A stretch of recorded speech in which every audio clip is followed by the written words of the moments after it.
بیان سننے اور کرنے کی جب تک نیت صالح نہ ہو تو ثواب نہیں ملتا۔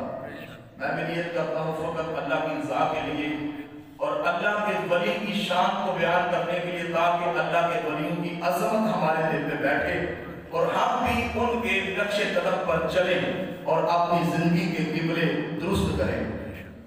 اللہ رب العزت اپنے ولیوں کی شان قرآن پاک میں اس انداز میں بیان فرماتا ہے کہ میرے ولی کی شان کیا ہے۔ فرمایا ولی تو ہوتا ہے نا الذین یبیتون لربہم سجدا و قیاما، جو ولی ہے، جو اللہ کا محبوب ہے، جو اللہ کا پیارا ہے، جو اللہ کا دوست ہے، اس کی رات کیسے گزرتی ہے؟ دن تو گزرتا ہے۔ فرمایا جو میرا ولی ہے، جب لوگ سوئے ہوتے ہیں تو میرا ولی میری بارگاہ میں کھڑے ہو جاتا ہے۔ سبحان اللہ، سبحان اللہ۔ کبھی قیام کرتا ہے، کبھی رکوع کرتا ہے، کبھی سجدہ کرتا ہے۔ یبیتونا کے اندر کوئی یہ حسر نہیں بیان کیا کہ 5 منٹ 10 منٹ 1 گھنٹہ، فرمایا یبیتونا وہ ساری رات سجدہ و قیاما، کبھی سجدہ کرتے گزرتی ہے، کبھی قیام کرتے گزرتی ہے۔ ولی کی علامت بھی یہ ہے، ولی وہ ہوتا ہے کہ جس کو دیکھ کے رب کی یاد پیدا ہو جائے، جس کو دیکھے تو دل گواہی دے کہ واقعی اللہ والا ہے، اور اس کی علامت یہی ہے کہ وہ میرے مصطفیٰ کریم علیہ السلام کی شریعت مطہرہ پر عمل پیدا ہو۔ اور اگر کوئی شریعت سے ہٹ کر، سنت سے ہٹ کر عمل کرے، وہ اللہ کا ولی نہیں ہو سکتا۔ یہ تو قرآن پاک کی آیت ہے، حدیث مبارکہ بخاری شریف کی حدیث پاک ہے، اور امام بخاری اس حدیث کو نقل کرتے ہیں، اور یہ حدیث قدسی ہے۔ حدیث قدسی اس کو کہتے ہیں کہ جبریل روایت یا وحی لے کر نہ آئے، رب بیان فرمائے اور مصطفیٰ بغیر جبریل کے واسطے کے سنے۔ اس کو وحی غیر مطلوب کہا جاتا ہے، یعنی اس کی تلاوت نہیں کی جاتی، جبریل نہیں لے کے آتے، رب بیان فرماتا ہے اور مصطفیٰ سنتے ہیں، اس کو حدیث قدسی کہتے ہیں۔ اور اللہ اس حدیث قدسی میں ارشاد فرماتا ہے من عاد لی ولی فقد آذنت بالحرب، جو میرے کسی ولی سے دشمنی رکھے، میرے ولی سے دشمنی رکھے، فقد آذنت بالحرب، فرمایا میں رب اس کو اعلان جنگ کرتا ہوں۔ سبحان اللہ۔ ادھر اللہ کا ولی ہے، جنگ رب کی طرف سے، اس لیے یہ دعا کیا کرے کہ اللہ ہمیں کسی ولی کی بے ادبی کرنے سے محفوظ رکھے، کیونکہ جو بے ادب ہے بے نصیب ہے، با ادب ہے تو با نصیب ہے۔ گناہ گار ہونا اور بات ہے، لیکن بے ادب ہونا کچھ اور بات ہے۔ گناہ گار کے لیے معافی ہے، بے ادب کے لیے معافی نہیں ہے۔ اس لیے اللہ ہم سب کو اپنے ولیوں کی محبت عطا فرمائے۔ اس حدیث قدسی میں ایک صرف حصہ اس کا ذکر کروں گا۔ اللہ فرماتا ہے لا یزال عبدی یتقرب الی بالنوافل، فرمایا میرا بندہ ہمیشہ، لا یزال مطلب ہمیشہ، میرا بندہ عبدی یتقرب الی بالنوافل، نوافل کے ذریعے میرا قرب حاصل کرتا رہتا ہے۔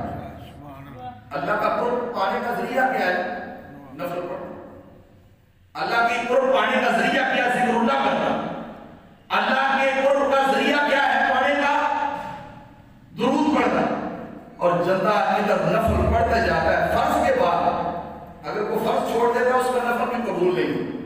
فرض ادا کرنے کے بعد جو بندہ نفل پڑھتا ہے تو رب کہتا ہے حتی احببتہ، اور میں پھر جب میرا بندہ مسلسل ہی نفل پڑھتا رہتا ہے تو پھر میں اپنے بندے کو اپنا محبوب بنا لیتا ہوں۔ پتہ چلا کہ رب کی بارگاہ میں پہنچنے کا ذریعہ نماز ہے، نفل ہے، اور آج نفل پڑھنا شوق ہے۔ اللہ کی بارگاہ میں قرب کا ذریعہ نوافل کی کثرت ہے۔ بندہ فرض نماز پڑھنے کے بعد ساری رات کی عبادت کرے۔ یہ آیت کریمہ اور حدیث بارکہ کے اندر پتہ یہ چلا کہ اللہ کے ولی کی علامت کیا ہے کہ اللہ کا ولی کبھی سجدہ کرتا ہے، کبھی رکوع کرتا ہے، کبھی تشہد میں بیٹھتا ہے، کبھی قیام میں ہوتا ہے، اس کی ایک رات نہیں، اس کی زندگی کی ساری راتیں اپنے مالک کو خوش کرنے میں گزر جاتی ہیں۔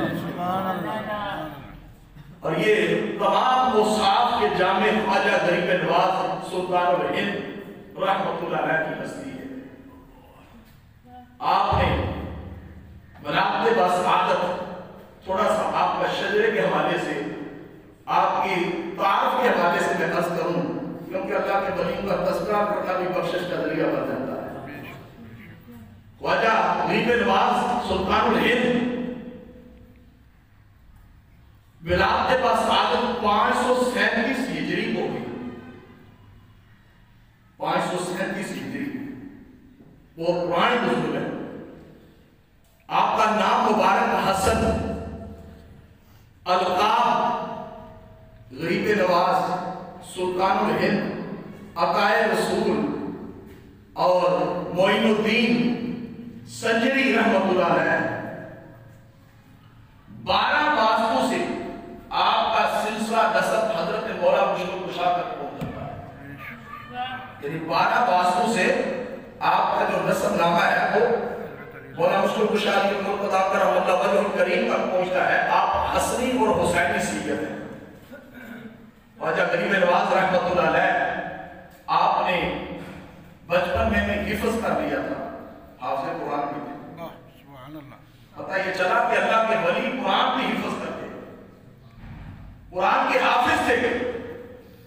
آپ نے مختلف 15 سال کی عمر مبارک میں تقریباً آپ علم دین سیکھنے کے لیے نکل گئے، اور روایتوں میں آتا ہے، آپ کی سیرت میں لکھا ہے کہ آپ نے جب آپ کے والد گرامی دنیا سے پردہ فرمایا تو ہمارے سامنے وراثت میں ایک باغ اور ایک پن چکی چھوڑی۔ وراثت میں جو خواجہ غریب نواز کو ملی، آپ نے باغ بھی فروخت کر دیا اور پن چکی بھی بیچ دی۔ کیا کیا؟ پیسے بینک میں جمع کروا دیے؟ نہیں، غرباء پر، یتیموں پر، فقراء پر خواجہ غریب نواز نے نصیب فرما دی۔ پیسے جتنے بھی تھے راہ خدا میں خرچ کر دیے۔ ہم کیا کرتے ہیں اور اللہ کے ولی کیا کرتے ہیں؟ آپ نے خواجہ غریب نواز رحمۃ اللہ علیہ تقریباً آپ 77 سال تک سفر کرتے رہے، اس کا اکثر حصہ، عمر مبارک کتنی ہے؟ 96 سال، اور آپ 77 سال کے اکثر حصے میں آپ سفر کرتے رہے۔ اور کتنا لمبا سفر کیا آپ؟ مکے، مدینہ شریف، بغداد، شام، عراق، سمرقند، بخارا، ایران، ملتان، لاہور، دلی اور اجمیر شریف کا، اور بھی بہت سے آپ نے خراسان کے اندر بڑے لمبے آپ نے سفر کیے ہیں۔ اور آج آپ کا جو آخری آپ کا مزار پر انوار ہے وہ اجمیر کے اندر آج کی پوری دنیا کو برکتیں لٹا رہا ہے۔ 20 سال تک خواجہ غریب نواز اپنے پیر و مرشد ایران کے اندر خواجہ عثمان ہارونی کی خدمت میں 20 سال تک روحانی مناظر طے کرتے رہے۔ کتنے سال تک؟ 20 سال۔ خواجہ غریب نواز کی زندگی اور ہماری زندگی میں بڑا زمین و آسمان کا فرق ہے۔ ہم پیر کے پاس جاتے ہیں پیسے لینے کے لیے، ہم پیر کے پاس جاتے ہیں بیٹا لینے کے لیے، ہم پیر کے پاس جاتے ہیں دنیا کا مال لینے کے لیے، لیکن اللہ والے اپنے پیروں کے پاس جاتے ہیں رب کا قرب حاصل کرنے کے لیے۔ اللہ کا قرب 20 سال تک خواجہ غریب نواز اپنے پیر خانے میں اپنے شیخ کی خدمت میں خدمت کرتے رہے، اور وہ کیا روحانی مناظر طے کی ہوگی۔ خواجہ غریب نواز 20 سال کا خواجہ عثمان ہارونی کی خدمت میں، ایران کے اندر کی خدمت میں رہے، اور 20 سال کا آپ ولایت کی مناظر طے کرتے رہے۔ اللہ اکبر۔ خواجہ غریب نواز کا مختصر آپ نے اسلام کی کتنی خدمت کی۔ آپ بغداد میں جب پہنچے نا تو وہاں آتش پرستوں کا ایک گروہ تھا بغداد کے اندر، آتش پرست اس کو کہتے ہیں کہ جو آگ کی پوجا کرنے والے. ایک دفعہ وہ خواجہ غریب نواز کی بارگاہ میں حاضری کے لیے آئے. ابھی دور آ رہے تھے تو خواجہ غریب نواز نے جلال کی نگاہ سے دیکھا. جب جلالی نگاہ ڈالی نا تو وہ کانپنے شروع ہوئے. کانپنے تھر تھر اللہ کا خوف طاری ہو گیا. آپ نے فرمایا بددینوں تم اللہ کی توحید کو چھوڑ کر آگ کی پوجا کرتے ہو. ایسا کیوں کرتے ہو؟ وہ سات آتش پرست کہتے ہیں کہ امام حسن خواجہ غریب نواز ہم اس لیے آگ کی پوجا کرتے ہیں. نظریہ یہ ہے, عقیدہ یہ ہے کہ آگ کی پوجا اس لیے کرتے ہیں تاکہ قیامت کے روز ہمیں جہنم کی آگ جلائے نہ. اس لیے آگ کی پوجا کرتے ہیں. آپ نے فرمایا آگ سے کس طرح نہیں بچ سکتے. اگر آگ سے بچنا ہے تو پھر وحدہ لا شریک کی عبادت کرنی پڑے گی. آگ کی پوجا کرنے سے آگ سے نہیں بچ سکتے. کہنے لگے جی ہم چھوڑ دیں گے آگ کی پوجا, ہمیں کوئی اس کا اشارہ دکھائے کہ واقعی آگ کو اگر نہیں جلاتی تو ہم مان جائیں گے کہ واقعی آگ ہمیں نہیں جلائے کہ آپ توحید پرست ہیں, اللہ کو ایک مانتے ہیں, وحدہ لا شریک مانتے ہیں. تو اگر آپ کو آگ نہیں جلائے گی تو ہم بھی کلمہ پڑھ کے مسلمان ہو جائیں گے. خواجہ غریب نواز رحمۃ اللہ علیہ فرمایا وہ سامنے آگ ہے. آپ نے اپنا جوتا مبارک اس آگ میں ڈالا.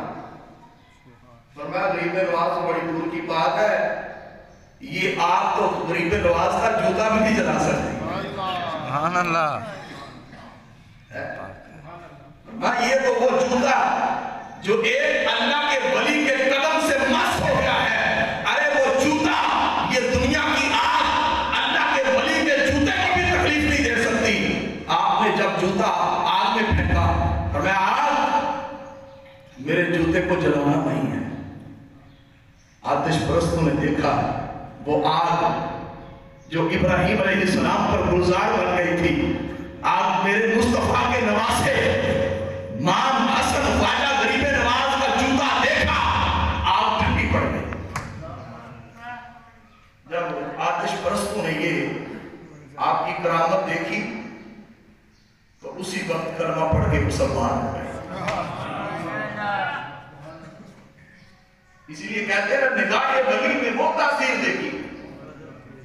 کئی بچارے کو پتہ نہیں ان کی عقل کام نہیں کرتی, وہ کہتے ہیں ولیوں کے پاس جانے کی کیا ضرورت ہے, اللہ کا کرو. اگر اللہ ہی صرف کرنا تھا اور اللہ کی منشا اگر یہی ہوتی کہ صرف وحدہ لا شریک کا ذکر ہو تو پھر اللہ کے نبی بھیجنے کی کیا ضرورت تھی. اللہ اپنا تعارف خود کروا سکتا ہے, وہ قادر مطلق ہے.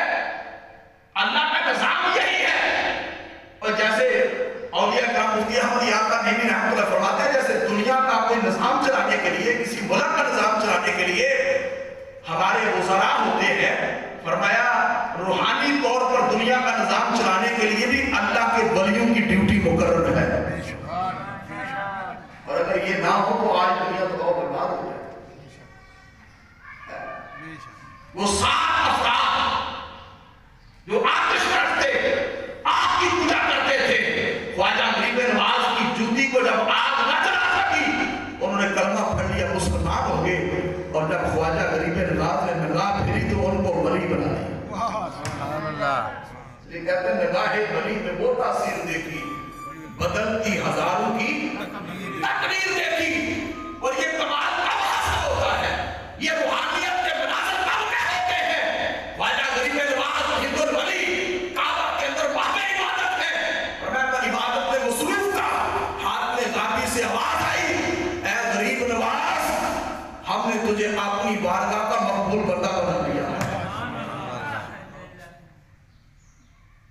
تو راضی ہے؟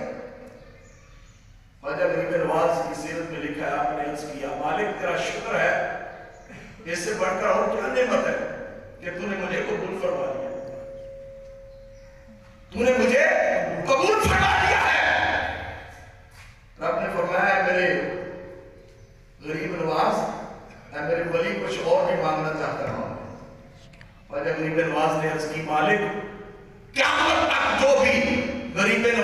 مرید ہو گیا جو میری طرف اپنی نسبت قائم کرے یا اللہ اس کی بھی بخشش ہو جائے. ہاتھ میں غیبی سے آواز آئی اے غریب نواز تجھے بھی بخش دیا ہے. قیامت تک جو تیرا کو مرید ہوگا جو تیرا کو روحانی بیٹا ہوگا اور میں اس کو بھی قیامت تک رب نے بخش دیا ہے. یہ اللہ کے ولی کی طاقت ہے. اور خواجہ غریب نواز ایسے نہیں محو عبادت 77 سال آپ صفوں میں اکثر حصہ گزارا اور اللہ کی عبادت اور ریاضت کرتے رہے. کہاں سے سفر کیا اور ایک اللہ کے ولی کے در پہ آ کے حاضری دی. پاکستانیوں تم خوش نصیب ہو کہ داتا خواجہ غریب نواز جب آئے تو ملتان میں آئے, ملتان سے پھر لاہور آئے اور داتا صاحب کے قدموں میں حجرہ بنایا, چلا کاٹا. کئی کہتے ہیں اللہ کے ولی کے پاس جانے سے ملتا کیا ہے. میں کہتا ہوں خواجہ غریب نواز سے پوچھ لے, خواجہ غریب نواز سے پوچھ لے یا آج ہی جا کر داتا صاحب کی بارگاہ میں پوچھ لے.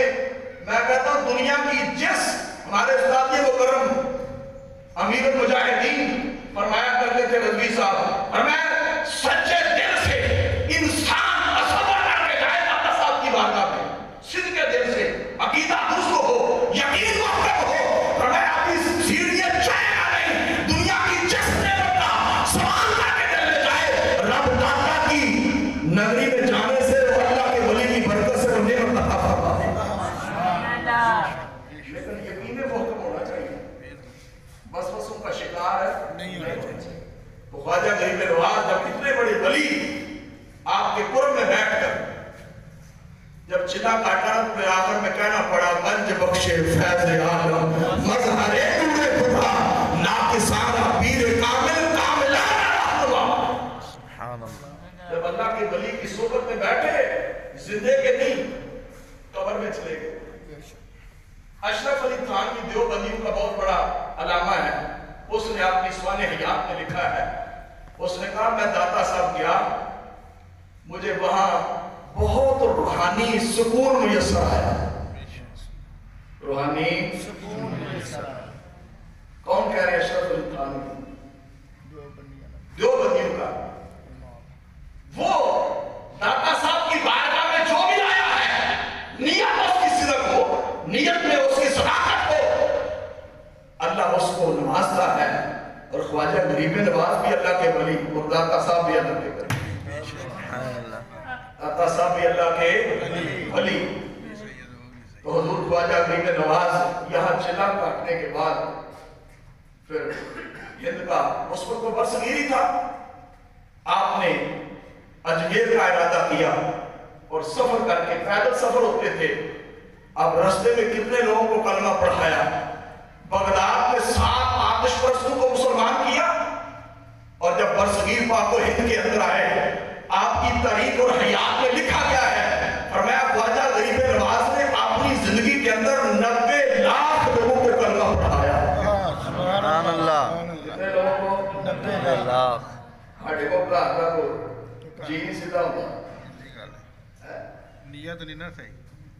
اور خواجہ غریب نواز نے لگا بھائی تو 90 لاکھ کو کلمہ پڑھا دیا. اپنی نیت نہیں صحیح.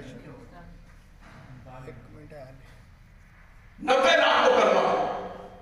لیکن یہ کب ہوتا ہے جب اللہ کے ولی کا اپنا باطن مشن ہو. ولی بنتا ہے کب ہے جب دنیا سے کنارہ کشی اختیار کرے. ولی اللہ اس وقت تک اپنا نہیں بناتا جب تک اس کی دل کے اندر دنیا کی محبت نہ نکلے. اور یہ کنفرم بات ہے, اگر دل میں مچھر کے پر سوئی کے ناکے کے برابر کی دنیا کی محبت ہو وہ اللہ کا ولی نہیں ہو سکتا.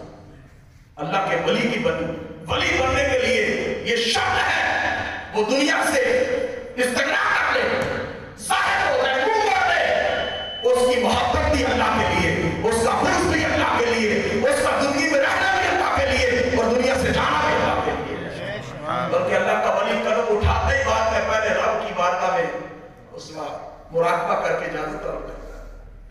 میں خواجہ غریب نواز کی سیرت بیان کرتا تو آج کروں لیکن مختصر عرض کر رہا ہوں. خواجہ غریب نواز جب آپ فوت ہوئے عمر مبارک کتنی تھی؟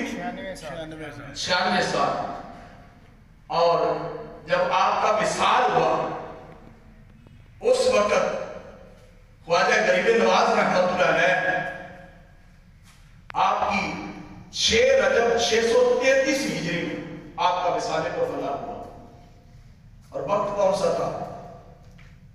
اللہ کے ولی کی شان دیکھیے گا، خواجہ غریب نواز رحمۃ اللہ علیہ فجر کی نماز پڑھانے کے لیے تشریف لاتے تھے، کیونکہ اللہ کا ولی نماز کی پابندی کرتا ہے، اور آپ کی سیرت میں لکھا کہ جو بھی آپ کی بارگاہ میں آتا نماز کی بڑی تکلیف فرق ہے، نماز کی بڑی، آج لوگوں نے بڑے الٹے سیدھے پکڑ لیے، کوئی کہتا ہے جس کو موکل بڑے ہیں، کوئی کہتا ہے یہ وہ پیر ہے جس کو دیکھنے سے دوبٹہ ڈال کے وہ جناب پتہ نہیں کیا کر دھوں لوگوں نے رچائے ہوئے ہیں۔ اللہ کا ولی جو ہوتا ہے وہ نماز کا پابند ہوتا ہے، اور جو نماز کا پابند نہیں وہ اللہ کا نیک بندہ نہیں ہو سارے کو اللہ کا نیک بندہ نہیں ہو سارے وجہ پھوک پاڑا کرنا رہے کول جانا بھی نہیں چاہتا، وہ کوئی عالم دین اچھا ملتے، کوئی حافظ قرآن اچھا ملتے، ہوگا عمل اس کی صحبت میں بیٹھ جا کرو۔ یہ بڑے بڑے سنگرے والے انہوں نے خود سنگر بڑے ہوئے، انہوں نے کسی کا بیڑا کیا پار کرنا ہے۔ آخری بات جب خواجہ غریب نواز دنیا سے گئے، پیر شریف کا دن تھا اور لوگ فجر کی نماز کے منتظر تھے کہ خواجہ صاحب آتے ہیں تو نماز پڑھاتے ہیں، جیسے امام کا انتظار کر رہے تھے، لیکن جب دیکھا حجرہ مبارک کا دروازہ کھلا تو خواجہ غریب نواز آئے نہیں اور دنیا سے وصال فرمایا۔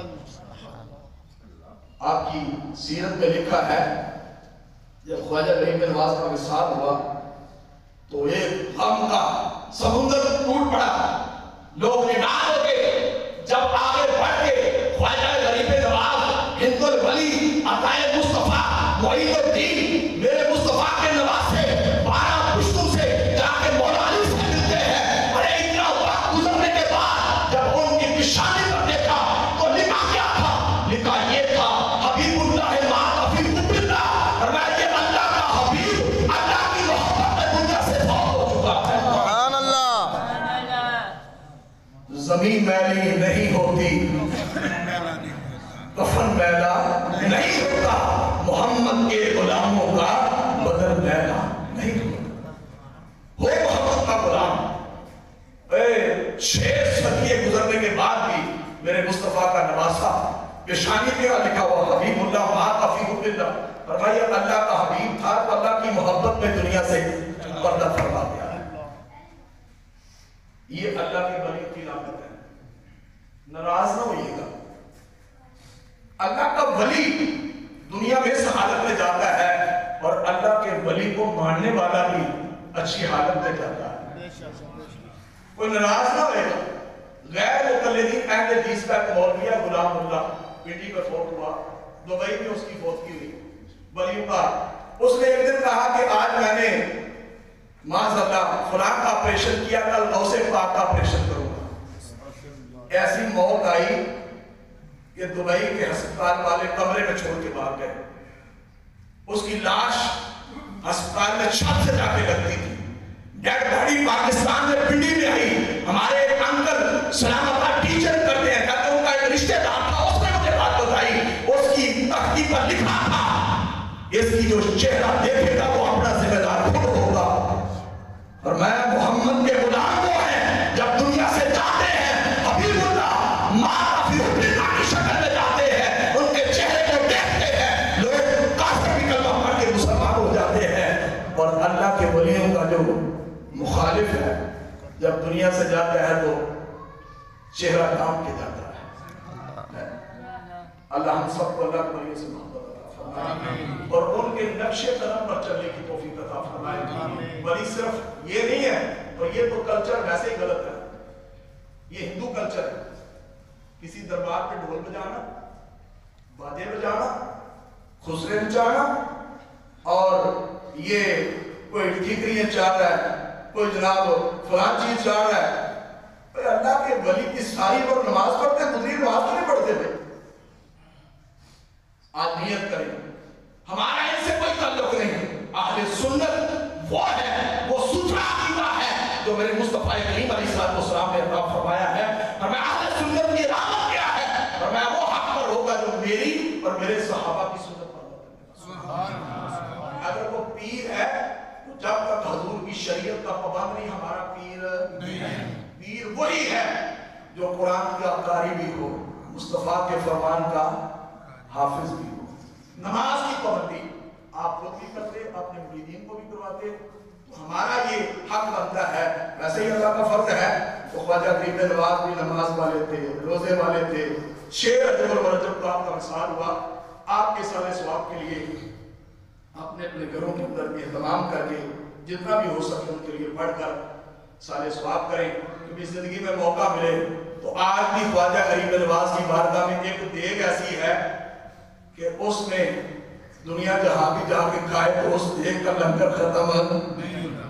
ہندو بھی آ رہے ہیں، سکھ بھی آ رہے ہیں اور مسلمان تو جاتے جاتے ہیں۔ انگریز نے سچ کی، اس نے کہا برصغیر کے اندر ایک اجمیر میں ہم نے دیکھا جو اللہ کا ایک بندہ دنیا سے چلا بھی گیا ہے لیکن آج بھی لوگوں کے دلوں پہ حکومت کر رہا ہے۔